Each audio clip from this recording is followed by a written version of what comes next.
తాజా అంశాన్ని చూస్తున్నాం. ఉగ్రవాదులు ఉన్నారనే సమాచారంతో ఫలక్నుమా ఎక్స్ప్రెస్ రైల్లో పోలీసులు తనిఖీలు చేపట్టారు. మేడ్చల్ జిల్లా ఘట్కేసర్ రైల్వే స్టేషన్లో తనిఖీలు చేశారు. దీనికి సంబంధించి మరింత సమాచారం మా ప్రతినిధి నాగార్జున అడిగి తెలుసుకుందాం. నాగార్జున, చెప్పండి, ఫలక్నుమా ఎక్స్ప్రెస్ పోలీసుల తనిఖీలకు సంబంధించిన సమాచారం ఏంటి?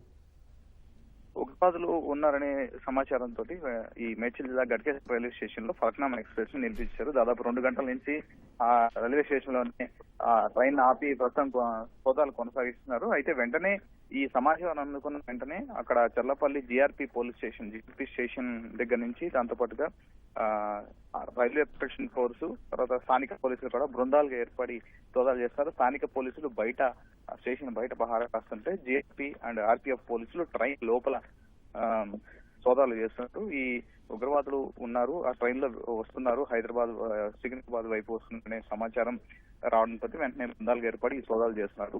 ప్రస్తుతానికైతే ఈ సోదాలకు సంబంధించి ఇంకా ఎవరు ఈ ఉగ్రవాదులకు సంబంధించినటువంటి సమాచారం ఇంకా అందలేదు. అంటే లోపల ఇంకెవరు అలాంటి ఇంకా అర్థం కాలేదు. ఇంకా సోదాలు ఇంకా కొనసాగుతూనే ఉన్నాయి. సో ఉదయం అది హౌరా నుంచి సికింద్రాబాద్ మరికొద్ది సేపట్లో వస్తుందనగా ఒక హాఫ్ అన్ అవర్ లో సికింద్రాబాద్ చేరుకోవాల్సి ఉంటుంది. సో ఈ టైంలో వాళ్ళకి ఉన్నటువంటి సమాచారం మేరకు ఆ ట్రైన్ అక్కడే ఆపివేసి ఈ సోదాలు చేస్తున్నట్టుగా తెలుస్తోంది. వీళ్ళు జీఆర్పీతో పాటుగా ఆర్పీఎఫ్ కి ఒక సమాచారం అందినట్టుగా తెలుస్తోంది. ఈ సమాచారం అంటే ట్రైన్ లో ఉగ్రవాదులు వస్తున్నట్టుగా సమాచారం అందింది. ఆ సమాచారం ఆధారంగానే వెంటనే బృందాలుగా ఏర్పడి సోదాలు చేస్తున్నారు.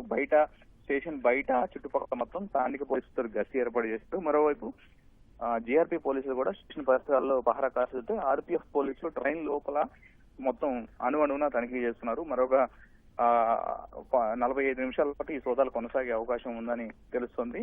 సో ఈ ట్రైన్ హౌరా నుంచి సికింద్రాబాద్ వైపు వస్తుంది. సో ప్రస్తుతానికైతే సోదాలు ముగిసిన తర్వాత దీని మీద క్లారిటీ వచ్చే అవకాశం ఉంది. ఆ సమాచారం వాళ్ళకి వచ్చినటువంటి సమాచారం జెన్యూనా లేకపోతే ఇంకా ఎవరైనా సమాచారం రాంగ్ గా ఇచ్చారని తెలిసే అవకాశం ఉంది. ప్రస్తుతానికైతే ఆ ఉగ్రవాదులు హౌరా నుంచి వస్తున్నటువంటి ఫలక్నామా ఎక్స్ప్రెస్ లో సికింద్రాబాద్ వైపు వస్తున్నట్టుగా ఉన్నటువంటి సమాచారం మేరకు ఈ తనిఖీలు కొనసాగుతున్నాయి. సో ఈ తనిఖీల కారణంగా వెనక ఉన్నటువంటి మరొక కొంతమంది రైళ్లకు కూడా ఆటంకం కలిగిందని తెలుస్తోంది. సో దీనికి సంబంధించినటువంటి సమాచారం మరి కొద్దిసేపట్లో మనకి పోలీసులు వెల్లడించే అవకాశం ఉంది. సో ఇప్పుడు ఈ తనిఖీలు ఇంకా మరొక గంట పాటు 45 నిమిషాల నుంచి గంట పాటు కొనసాగే అవకాశం ఉందని మనకి పోలీసులు చెప్తున్నారు.